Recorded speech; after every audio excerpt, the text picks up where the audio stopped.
तो अगर सीएम का चेहरा घोषित नहीं किया जाएगा तो कैसा रहेगा आपका चुनाव? उन्होंने कहा बिल्कुल बेकार हो जाएगा, सीएम ही नहीं डिप्टी सीएम भी घोषित करना पड़ेगा, आपको करना होगा जी। दोनों घोषित करके ही चुनाव लड़िएगा, तभी जीतिएगा, तो नहीं जीतिएगा, साफ कह रहे हैं। मतलब अब मुकेश सहनी को ये बात पता चल गई है।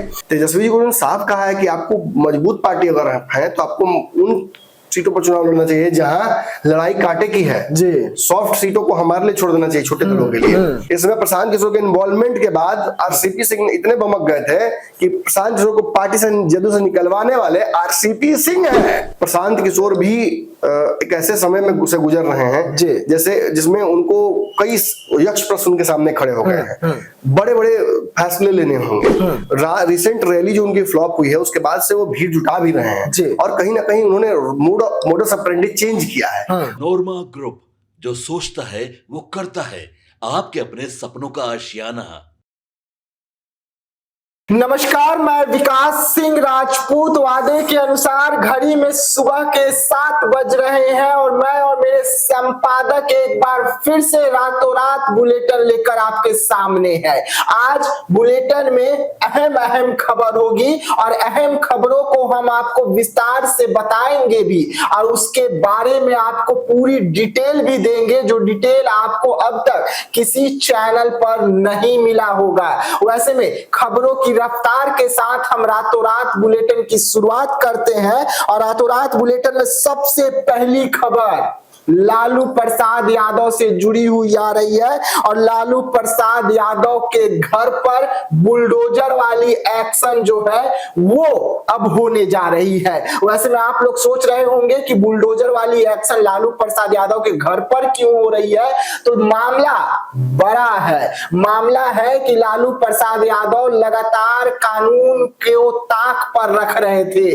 कोर्ट लगातार उनको बुला रहा था लेकिन लालू प्रसाद यादव कोर्ट नहीं पहुंच रहे थे और अब व्यवहारिक न्यायालय सिवान ने आदेश जारी कर दिया है कि लालू यादव की घर की कुर्की जो है वो होगी। ये मामला 15 साल पुराना है। जब लालू प्रसाद यादव रेलवे मंत्री हुआ करते थे तब लालू प्रसाद यादव चुनाव के समय आचार संहिता उल्लंघन के मामले में फंस गए थे। बड़े बड़े डीजे बजा रहे थे, जहां पर गाड़ियों का हॉर्न भी नहीं बजाना था, उस क्षेत्र में लालू प्रसाद यादव जाकर भाषण देकर चले आए थे।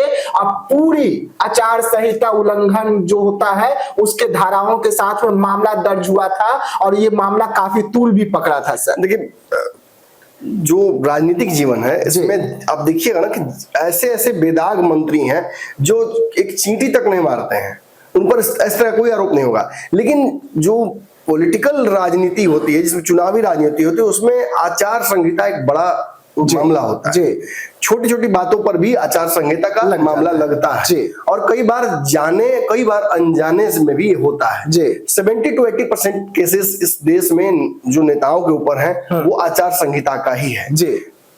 कभी 5 साल, कभी 10 साल, कभी 15 साल, कभी 20 साल, कभी 50 साल तक ये मामले खींचते हैं। जब इस पे फाइनली रिपोर्ट आ जाती है तो कोर्ट अपना काम करता है। लेकिन लालू यादव पर 100 आरोप लगा सकते हैं। उन पर चारा घोटाले का आरोप लगा, जेल गए। उन पर लैंड फॉर जॉब का आरोप लगता है, मिट्टी घोटाले का आरोप उन्हीं के परिवार में लगता है। इन सारे आरोपों के बावजूद मैं दावे से कहता हूं कि इस आरोप पे लालू यादव के ऊपर कार्रवाई नहीं होगी, क्योंकि ये मामला फिर एमपी एमएलए कोर्ट में चला जाएगा। हालांकि अभी वो एमपी एमएलए नहीं है, लेकिन चूंकि उस वक्त तो मंत्री थे ना, और उस वक्त केंद्रीय मंत्री थे, रेलवे मंत्री थे, तो आचार संहिता लागू था। उस दौरान डीजे बजा और जिसने बजाया हो ये बड़ी आसानी साबित कर देंगे लालू यादव कि मैंने नहीं बजाया था। इसलिए ये मामला, ये जो बुलडोजर है चल तो जरूर चुका है वहां से, सिवान से, लेकिन उनके घर तक पहुंचेगा नहीं, इससे पहले ही रुक जाएगा। इस मामले में जो भी परिवाद दाखिल हुआ है उसमें जो भी मुचलका होगा वो देकर, वो क्या बोलते हैं उसको, जो स्टे हो जाएगा और इस मामले में वो बरी हो जाएंगे। कोई बहुत बड़ा मामला नहीं है। लेकिन 30 मई को इस पे अगली सुनवाई भी है। नहीं गए होंगे पिछले सुनवाई में भी वकील जाता होगा, या वकील भी शायद नहीं गया होगा, तो हो सकता है इसी वजह से लगा हो, तो वकील के माध्यम से ही वो जवाब दे देंगे और जो भी उसमें फाइन होगा वो दे देंगे। इसमें नीतीश के हनुमान अगली बड़ी खबर है। नीतीश कुमार लगातार सुर्खियों में रहते हैं, लेकिन अब नीतीश कुमार के हनुमान सुर्खियों में आ गए हैं और नीतीश कुमार के हनुमान जो है पीके के साथ जा रहे हैं, पीके के साथ नजर आ रहे हैं। देखिए परसों ये खबर हमें प्राप्त हुई थी जी। हमने वेरीफाई भी किया, मेरे पास वो पूरा रिकॉर्डेड प्रूफ है जी। लेकिन डिनाई किया गया, कंप्लीटली डिनाई किया गया, ये दोनों पक्षों से डिनाई किया गया। लेकिन आज मैं कंफर्म तौर पर कह सकता हूं कि आज ही ये मामला हो सकता है जी। निश्चित ही। अब कोई रास्ता दिख नहीं रहा है। मैंने आपको कहा भी था प्रशांत किशोर भी एक ऐसे समय में से गुजर रहे हैं जी। जैसे जिसमें उनको कई यक्ष प्रश्न उनके सामने खड़े हो गए हैं, बड़े बड़े फैसले लेने होंगे। रिसेंट रैली जो उनकी फ्लॉप हुई है उसके बाद से वो भीड़ जुटा भी रहे हैं जी। और कहीं ना कहीं उन्होंने मोडस ऑपरेंडी चेंज किया है। वहीं दूसरी तरफ हम देखेंगे तो एक नई पार्टी बनाने में जो देरी की है, 3 साल देर किया है जी। आरसीपी सिंह ने जी। और आशा पार्टी बनाने के बावजूद इनके साथ कोई नहीं आता है। मैं कहता हूं आपको कश्यप ग्रीन सिटी से निकलते हैं, एक शादी समारोह में जाते हैं, फिर वापस कश्यप ग्रीन सिटी, यही इनका रोज का प्रोटोकॉल निकलता है। जी। कहीं भी इनके साथ इनके कार्यकर्ता, इनके लोग जो साथ थे वो नहीं है। कोई भाजपा में चला गया है, कोई अपनी पार्टी बना चुका है, कोई और अन्य दलों में है जो इनके साथ भी है, अब वो उतनी ताकत उनमें बची नहीं। जी। तो आशा पार्टी बना जरूर ली दिया था इन्होंने, लेकिन मैं आज आपको मैं बार बार कह रहा था कि नहीं, मुझे इनसे कोई उम्मीद नहीं है। मुझे लगता है कि कुछ भी कर पाएंगे बिहार की राजनीति में, और अंततः मुझे लगता है कि वो प्रेशर जो होता है वो एक पीआर प्रेशर इन पर पड़ा है और अंततः इन्होंने प्रशांत किशोर के साथ जाना स्वीकार कर लिया। मुझे लगता है दोनों पार्टियों का विलय होगा और दोनों पार्टियों का होगा, इनकी पार्टी का उनमें विलय होगा और प्रशांत किशोर के नेतृत्व में काम करेंगे। लेकिन यही खत्म नहीं होता है, इसलिए तो मेरी आवश्यकता है। यही आरसीपी सिंह और यही प्रशांत किशोर एक समय में नीतीश कुमार के उत्तराधिकारी थे दोनों जी, और दोनों में 36 का आंकड़ा था, भुलाइएगा मत। पटना का जो छात्र इलेक्शन हुआ था, स्टूडेंट इलेक्शंस जी, इसमें प्रशांत किशोर के इन्वॉल्वमेंट के बाद आरसीपी सिंह इतने बमक गए थे कि प्रशांत किशोर को पार्टी से जदू से निकलवाने वाले आरसीपी सिंह है। अब ना होगा खेला। किस मुंह से जा रहे हैं, कैसे जा रहे हैं जी, और जा भी रहे हैं तो आगे क्या स्वीकार करिएगा ईमानदारी से ना प्रशांत किशोर का नेतृत्व, क्योंकि प्रशांत किशोर आज आरसीपी सिंह से कोसों दूर बड़े नेता निकल चुके हैं जी, और उनके साथ इनसे कहीं बड़े बड़े नेता अब आ चुके हैं। कई केंद्रीय मंत्री, कई पूर्व मंत्री, कई पूर्व विधायक, कई पूर्व सांसद इनके प्रशांत किशोर के पीछे लग चुके हैं। प्रशांत किशोर ने भले ही, फिर मैं कहूंगा रैली से प्रशांत किशोर का भविष्य आप नहीं तय कर सकते। ये रैली एक टेम्पोररी रिपोर्ट कार्ड है। जैसे कि प्रशांत जी को बड़ा अच्छा लगेगा ये वाला मेरा तर्क जी, जैसे कि किसी बच्चे का एक होता है एनुअल टेस्ट एग्जाम, एक होता है सेमेस्टर एग्जाम, मतलब फर्स्ट सेमेस्टर, सेकंड सेमेस्टर, एक होता है ग्रुप टेस्ट, एक होता है वीकली टेस्ट जी। तो ये प्रशांत किशोर का वीकली टेस्ट था, मतलब फेल कर गए, कोई दिक्कत नहीं है। फाइनल रिजल्ट में कौन जीतता है, कौन पास करता है, कहाँ कहाँ नंबर आता है, इसी पर सब कुछ डिपेंड करता है। आप भी कहीं नौकरी के लिए आते हैं तो आपका काम मैट्रिक सर्टिफिकेट मांगता है कोई, कि माने कि बचपन तक का मांगता है? सब नहीं, मैट्रिक वाला ना जी, तो मैट्रिक है प्रशांत जी, वहां असली रिजल्ट आपको देना है, वहां की तैयारी कीजिए। और रही बात इनकी आरसीपी सिंह की, तो आरसीपी सिंह का दिन कितना अच्छा चल रहा है इसी बात से अंदाजा लगा लीजिए। बिल्कुल। चलिए अगली खबर चिराग पासवान से जुड़ी हुई है। चिराग पासवान नर्सरी खोल कर रखे हुए हैं, और उस नर्सरी में चिराग पासवान के नर्सरी में जो भी शामिल हो रहे हैं वो अधिकतर करके मंत्री के बेटा या बेटी रह रहे हैं, और जदयू के एक और मंत्री के जो बेटे हैं वो चिराग के नर्सरी में एडमिशन लेने वाले हैं। देखिए मैं आपको उंगली पे गिनाता हूँ जी, मुझे भी एग्जैक्टली याद नहीं, कितने लोग जुड़े हुए हैं जी। टूना पांडे जी के बेटे शिवम जी, अशोक चौधरी की बेटी सांभुई, वो तो एमपी भी हैं जी, उनके दामाद भी साइन कुणाल भी उन्हीं के साथ जुड़े हुए हैं। राम कृपाल यादव बीजेपी के कदावर नेता हैं, उनके बेटे जुड़े हुए हैं, अभिमन्यु जी। सुभाष यादव जी के बेटे हैं वो जुड़े हुए हैं, और मैं कहीं नाम मिस कर रहा हूँ क्या, और भी कई लोग हैं, याद आ रहा है कि नहीं मुझे, नहीं चलिए याद नहीं आ रहा हो जो भी, लेकिन कालांतर में मजेदार बात यह है, कालांतर में कांग्रेस के उस समय के अध्यक्ष जो थे बिहार के जी, अखिलेश सिंह, उनके पुत्र के लिए भी रास्ता उन्होंने लोजपा में खोजा था, नहीं हो पाया जी, टिकट नहीं मिल पाया, इसलिए नहीं हुआ। तो प्रशांत, तो एक तरह से कहा जा रहा है कि चिराग पासवान किंडरगार्टन खोल दिए हैं, नर्सरी खोल दिए हैं, और सारे नेता पुत्रों को उनके साथ। ये क्या है, देखिए अलग अलग पार्टियों में बढ़िया भविष्य होने के बावजूद ये नेता अब नंबर 2 नंबर 3 कहा जाता है अशोक चौधरी को, जी। और चिराग पासवान के पास अपनी बेटी को क्यों भेजे हैं टिकट लेने के लिए और एमपी बनने के लिए, उनकी सत्यसाई में क्यों भेजा गया है? दरअसल बिहार के सारे नेताओं को मेरे उस विश्लेषण पर भरोसा हो गया है जो मैंने पंचनामा में किया था जी। कि चिराग पासवान ही बिहार का भविष्य है। दूर दूर तक चिराग पासवान के लेवल, स्टाइल, उनके कलेवर का नेता नजर नहीं आ रहा है। आप तेजस्वी यादव के वोट बैंक से चिराग पासवान को कंपेयर मत कीजिएगा। आप प्रशांत किशोर के रिसोर्सफुलनेस से चिराग पासवान को कंपेयर नहीं कीजिएगा।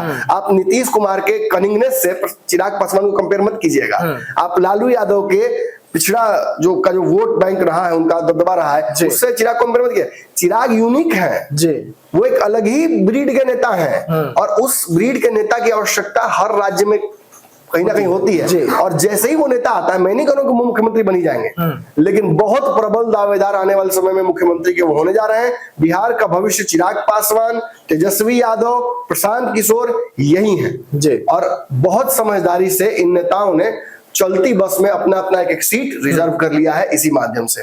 लेकिन जिस नेता की बात आप करने जा रहे हैं, खबर तो मुझे यह आया है कि सारी तैयारियां हो जाने के बावजूद नेताजी के पुत्र के ज्वाइनिंग का डेट भी आ गया था, पत्र भी निकल गया था, निर्गत हो गया था, और उसके बाद नीतीश कुमार ने अड़ंगा लगा दिया। बाकी क्या है बताइए।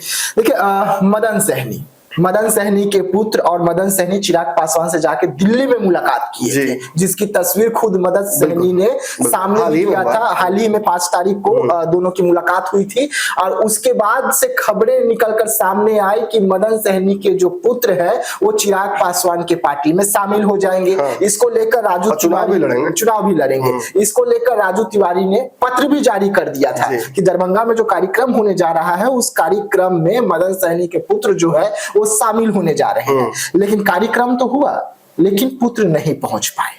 उसके बाद से अटकलें लगाई जाने लगी कि आज हो जाएंगे, कल हो जाएंगे। लेकिन अब खबरें निकलकर सामने आ रही है कि नीतीश कुमार ने फटकार लगाया है। लेकिन नीतीश कुमार पिछली बार भी नाराज हुए थे जब अशोक चौधरी अपनी बेटी को वहां से सांसद बनाने के लिए टिकट लिया था उन्होंने, तब भी खबरें आई थी कि नीतीश कुमार नाराज बहुत हुए थे और उन्होंने अशोक चौधरी को ये भी कह रहे थे कि आप भी जाके ज्वाइन कर लीजिए।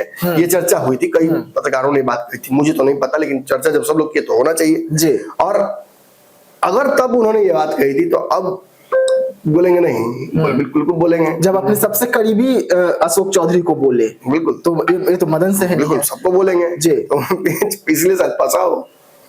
चलिए, पेज तो फंस गया। नर्सरी में एक एडमिशन भले ही नीतीश कुमार ने रोक लिया हो, लेकिन बढ़ते कद को नहीं रोक पा रहे हैं। बढ़ता जाएगा ना कारमा। मैं तो हर दिन देखता हूँ एक नया नेता का बेटा बढ़ जाता है। जी। अब अगली खबर, तेजस्वी यादव को सहनी ने जमकर फटकार लगाया है, हड़काया है। ये बड़ी खबर क्या है? 3-4 दिनों से हड़का रहे हैं मुकेश सहनी और लगातार। हाँ, पहले संजीव मिश्रा ने हड़काया, मेरे सामने उन्होंने कहा कि तेजस्वी जी से गलती हुई, उन्हें 2020 का चुनाव था उसमें मुकेश सहनी को साथ रखना चाहिए था, ये उनकी गलती थी। फिर टिकट को बंटवारे को लेकर भी उन्होंने कहा कि तेजस्वी को समझदारी दिखानी पड़ेगी। और आज तो मुकेश सहनी ने जो कहा है वो और ज्यादा आई ओपनिंग करने वाला है। तेजस्वी जी को उन्होंने साफ कहा है कि आपको मजबूत पार्टी अगर है तो आपको उन सीटों पर चुनाव लड़ना चाहिए जहां लड़ाई कांटे की है जी। सॉफ्ट सीटों को हमारे लिए छोड़ देना चाहिए, छोटे दलों के लिए, कि हम लोग जीतेंगे, हम लोग लड़ेंगे, हम लोग के लिए आसान पड़े वो लड़ाई। आपने पिछली बार जो किया उसके चलते क्या हुआ? कांग्रेस कई सीटों पर हार गई। आप कहते हैं कि कांग्रेस कमजोर पार्टी है इसलिए सीटों पर हार गई। नहीं, आपने कांग्रेस को कमजोर सीटें दी, पटना से प्रत्याशी भेजना पड़ा। ये मुकेश सहनी का दावा था कि पटना से कांग्रेस को प्रत्याशी भेजना पड़ा कई जगहों पर, और हारेगा नहीं वो प्रत्याशी। उस प्रत्याशी का उस क्षेत्र में कोई पकड़ ही नहीं है, समीकरण ही उसके पक्ष में नहीं था। और ऐसी स्थिति दोबारा होगी तो फिर मुख्यमंत्री नहीं बनेगा कोई। और इसके बाद तो अलग ही मामला बढ़ गया। फिर किसी ने कहा कि भाई तो अगर सीएम का चेहरा घोषित नहीं किया जाएगा तो कैसा रहेगा आपका चुनाव? उन्होंने कहा बिल्कुल बेकार हो जाएगा। सीएम ही नहीं, डिप्टी सीएम भी घोषित करना पड़ेगा, करना होगा जी। दोनों घोषित करके ही चुनाव लड़िएगा, तबे जीतिएगा, तो नहीं जीतिएगा। साफ कह रहे हैं। मतलब अब मुकेश सहनी को यह बात पता चल गई है। बहुत विश्वस्त सूत्रों से खबर मिली है कि 12 लिस्ट है सीटों की, वो मुकेश सहनी की पहले दौर में तेजस्वी ने स्वीकार कर लिया है, जिसमें कुछ प्रत्याशी तेजस्वी के भी होंगे जी। लेकिन ये सीटों की संख्या 25 तक जा सकती है, जी। 25 से ऊपर भी बढ़ाने की कोशिश कर रहे हैं मुकेश सहनी, लेकिन 22-25 सीटों तक बात हो गई है और 25-26 तारीख तक ये सब अनाउंस भी हो सकता है। जी। मुकेश सहनी अपनी सीटें जल्दी पास करवाने के चक्कर में है ताकि वो देखिएगा आप लगातार मुकेश सहनी घूम रहे हैं जी। वो लगातार यात्राओं पर हैं और अलग अलग क्षेत्रों में घूम घूम कर वो अपना विधानसभा चिन्हित कर चुके हैं, सर्वे करा चुके हैं। तो ऐसे में वो चाहते हैं कि अब उनको गो हेड मिले और चुनाव तैयारी में लग जाए वो। जी। अगली खबर, बिहार में मोदी जी का आगमन है, उससे पहले एनडीए में सब कुछ सेट कर लिया गया है। देखिए मोदी जी के आगमन से पहले आपने देखा कि रास्ता बनाया जा रहा है जी। ऑपरेशन सिंदूर से तो देश खुश हुआ, लेकिन सीज फायर ने लोगों को नाराज कर दिया, जी। दुखी कर दिया, नाराज नहीं कहूंगा, दुखी कर दिया जी। थोड़ा असंतुष्ट लग रही है देश की जनता। ये बदला ना अधूरा सा लग रहा जी। है और इसे भुनाने के लिए अब छाती पीटने की कोशिश की जा रही है भाजपा के नेताओं के द्वारा। तो मोदी जी को लार्जर देन लाइफ दिखाने की कोशिश की जा रही है, उनके डिप्लोमेसी में कितनी ताकत है दिखाने की कोशिश की जा रही है। ट्रंप लगातार भारत को लेकर जो बातें कह रहे हैं वो बहुत कॉन्फिडेंस देने वाली बीजेपी को नहीं है।